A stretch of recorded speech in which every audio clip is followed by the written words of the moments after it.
açın. Yavaş yavaş da imzalamak. Nasılsınız?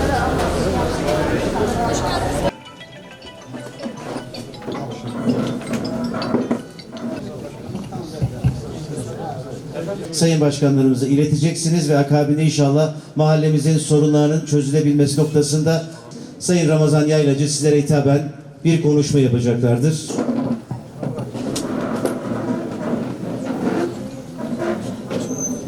Kamu kurumlarımızdan gelen çok değerli yetkililer, değerli muhtarımız ve belediyemiz bünyesinde muhtarlık işlerimizin takip ettiği vatandaş soruyor, başkan cevaplıyor. Bu programı hazırlayan muhtarlık işlerimize ve kıymetli ekibine teşekkür ediyorum. Bir deprem yaşadık ve depremde hamdolsun Yavuz Selim'de çok büyük bir kaybımız olmadı. Sebebi neydi? TOKİ'ydi. TOKİ ile depremde tanışmış olduk. Tabii ki önceden de vardı ama TOKİ'yi sonradan öğrenmiş olduk. Depremle birlikte işte TOKİ neymiş, ne işler yaparmış, ne kadar önemliymiş öğrenmiş olduk. Allah hamdolsun. Eski Türkiye'yi bilirsiniz. Eski Türkiye'de neydi? Devlet tarafından yapılan kurumlar daha çabuk yıkılırdı. İnsanlar devlet kurumlarından kaçardı.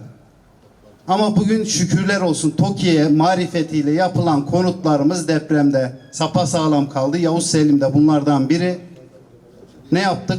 TOKİ marifetiyle yapılan konutlara sığındık. Allah'a şükürler olsun. Şehri ayağa kaldırdık, çadırdı, konteynerdi, şimdi kalıcı konutları teslim ettik. 488 bin liraya kıymetli hemşehrilerim 3+1 konut veriyoruz. Peşin fiyatını. 448 bin liraya köy konutlarını veriyoruz, villa tipi evler yapıyoruz. Bu güçlü bir devleti gösteriyor. Dirayetli bir milletin varlığını gösteriyor. Rabbim sizlerden razı olsun.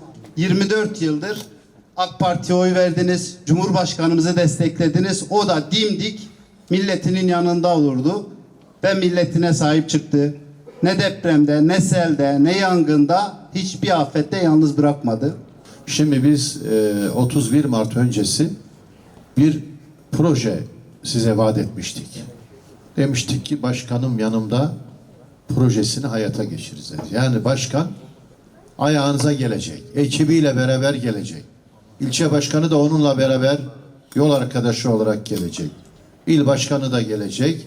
Büyükşehir Belediye Başkanımız da yer yer gelecek. O fırsat buldukça sağ olsun o da bu toplantılara katılıyor. Biz yani sizden oy aldıktan sonra ortada kaybolan bir siyaset anlayışının temsilcileri değiliz. Bakın 31 Mart'tan önce bir geldik buraya. Soğuk bir kış günü bizi karşıladınız. Bağrınıza bastınız.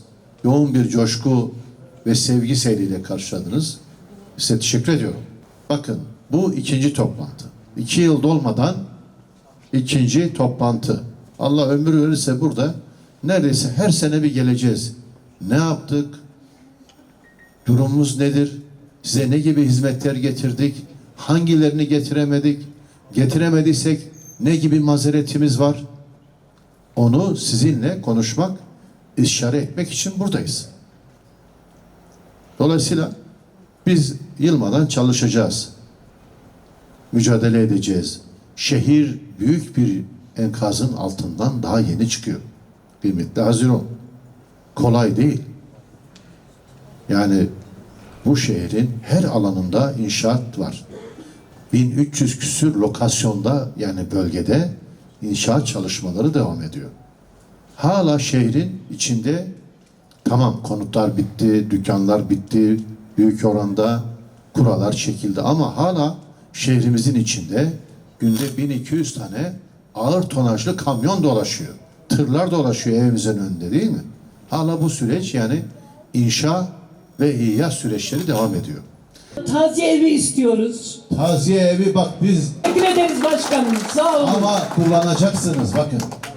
Kullanacaksınız. Bak yerini belirledik. Şimdi hayırseverini arıyorum.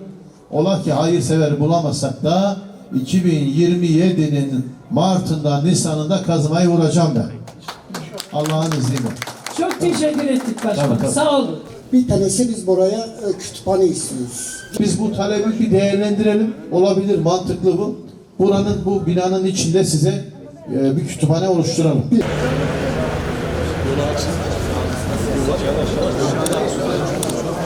Hadi Allah'a emanet olun. Hadi.